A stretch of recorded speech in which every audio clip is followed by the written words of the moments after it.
मेरे सामने है Samsung Odyssey G5 G50 F27 inch 180 hertz QHD monitor. ये Samsung की तरफ से आने वाला उनका सबसे cheapest 27 inch 1440p IPS 180 hertz gaming monitor है। इस मॉनिटर को मैंने परचेज किया था Samsung इंडिया के ऑफिशियल वेबसाइट से। इस मॉनिटर के लिए मैंने पे किए थे 14,800 rupees. This was the cheapest 27 inch 1440p monitor जब मैंने इसे परचेज किया था। ये मॉनिटर दिखने में तो काफी अच्छा लगता है, लेकिन क्या ये मॉनिटर जैसा दिखता है वैसा परफॉर्म भी करता है? आइए देखेंगे हम इस वीडियो में। सबसे पहले शुरू करते हैं इस मॉनिटर की अनबॉक्सिंग से। ये मॉनिटर कुछ ऐसे दिखने वाले बॉक्स में आता है। बॉक्स और पैकेजिंग काफी बढ़िया है।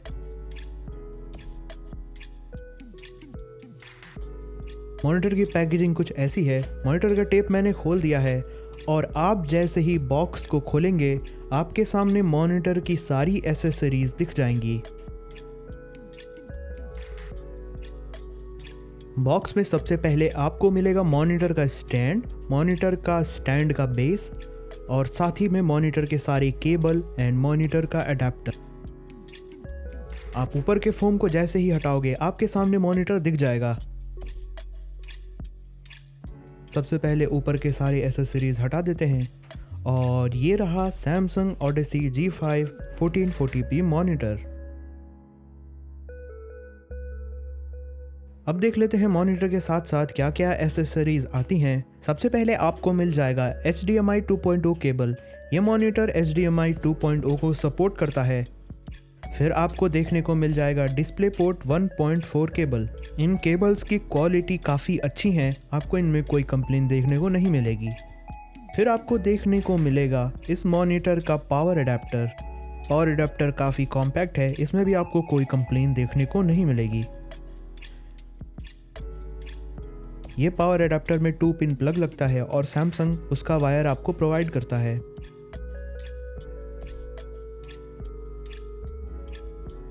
फिर आपको देखने को मिलेगा इस मॉनिटर का स्टैंड और ये स्टैंड काफ़ी बढ़िया है। और ये है मॉनिटर का बेस। ये बेस भी काफ़ी हैवी है और इस मॉनिटर के बेस में मेटल लगा हुआ है। इसमें भी आपको कोई कंप्लेन देखने को नहीं मिलेगी। तो ये हो गए सारे एसेसरीज जो Samsung इस बॉक्स में आपको देता है।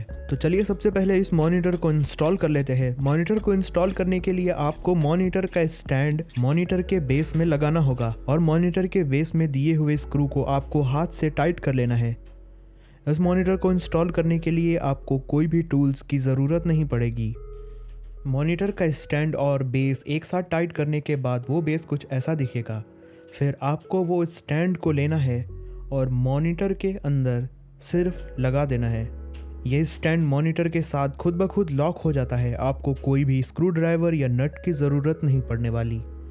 फिर आपको उस मॉनिटर को हाथ से पकड़कर उठा लेना है और आपका मॉनिटर इंस्टॉल हो चुका है।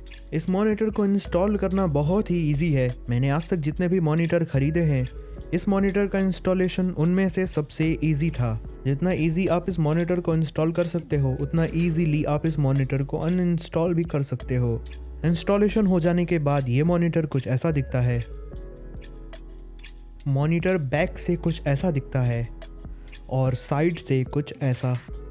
और अब मॉनिटर में दिए हुए पोर्ट्स की बात करें तो मॉनिटर में सबसे पहले आपको देखने को मिल जाएगा हेडफोन 3.5 mm जैक। साथ में आपको एक USB सर्विस का पोर्ट मिलेगा जहां से आप इस मॉनिटर का फर्मवेयर अपडेट कर सकते हो। उसके नीचे आपको मॉनिटर का जॉयस्टिक मिल जाएगा जहां से आप इस मॉनिटर की कोई भी सेटिंग कर सकते हो। नीचे साइड में आपको मॉनिटर का HDMI पोर्ट और डिस्प्ले पोर्ट और साथ ही में पावर प्लग मिलेगा। इस मॉनिटर में वेजा माउंटिंग का भी ऑप्शन दिया गया है। चलिए अब जल्दी से इस मॉनिटर को ऑन कर लेते हैं। मॉनिटर ऑन करने के बाद कुछ ऐसा दिखता है। क्योंकि इस मॉनिटर में एक IPS पैनल है, इस मॉनिटर के व्यूइंग एंगल काफ़ी अच्छे हैं। ये मॉनिटर सिर्फ 8 बिट कलर्स को सपोर्ट करता है और ये मॉनिटर सिर्फ बेसिक 99% sRGB कलर्स को रिप्रोड्यूस कर सकता है। इस मॉनिटर के पीछे केबल मैनेजमेंट के लिए एक क्लिप दिया गया है। इस मॉनिटर में अगर आप HDMI लगाते हो तो ये मॉनिटर लिमिटेड रहेगा सिर्फ 144 हर्ट्ज तक। इस मॉनिटर को 180 हर्ट्ज तक यूज़ करने के लिए आपको डिस्प्ले पोर्ट का यूज़ करना होगा।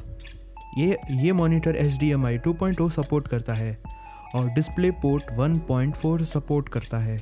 इस मॉनिटर के सेटिंग को एक्सेस करने के लिए मॉनिटर के पीछे दिए गए जॉयस्टिक को आपको प्रेस करना है। वो प्रेस करते ही मॉनिटर पे 4 ऑप्शंस आएंगे और इन 4 ऑप्शंस से आप इस मॉनिटर की सेटिंग कर सकते हो। तो हम चलते हैं मेन्यू में आते ही आपको मॉनिटर के सारे सेटिंग दिख जाएंगे।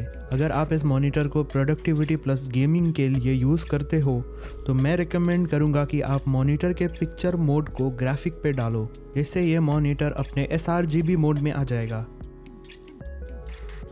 उसके साथ साथ इस मॉनिटर में आपको बहुत ही डिटेल्ड सेटिंग देखने को मिलती हैं। आप इस मॉनिटर के सेटिंग के और भी अंदर जाकर इस मॉनिटर को और अच्छे से कस्टमाइज कर सकते हैं। ये मॉनिटर वेरिएबल रिफ्रेश रेट भी सपोर्ट करता है और एनवीडिया का G-Sync और AMD का V-Sync भी सपोर्ट करता है।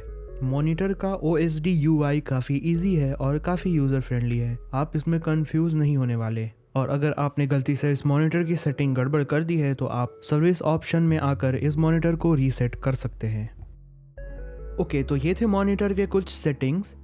सिंस ये एक IPS मॉनिटर है, IPS मॉनिटर में बैकलाइट ब्लीड बहुत ही कॉमन है। कुछ मॉनिटर्स में ये बैकलाइट ब्लीड बहुत ज़्यादा होता है, कुछ मॉनिटर्स में ये बिल्कुल कम होता है।